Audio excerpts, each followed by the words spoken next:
ಎಲ್ಲಾದರೂ ಇರು ಎಂತಾದರೂ ಇರು ಎಂದೆಂದಿಗೂ ನೀ ಕನ್ನಡವಾಗಿರು. ಕನ್ನಡವೇ ಸತ್ಯ, ಕನ್ನಡವೇ ನಿತ್ಯ.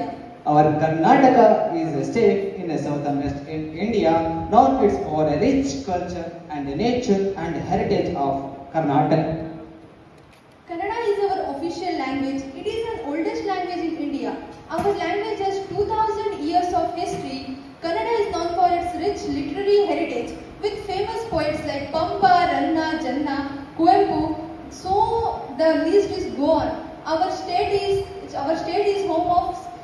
home of several natural wonders including Western Ghats, Kaveri River, hill stations, Coorgs and Nandi Hills. ನಾಡೆ ನುಡಿ ನುಡಿಯೇ ನಾಡು, ಸಂಸ್ಕೃತಿ ದೇಶದ ಬೆರಗಿನ ಹಾಡು.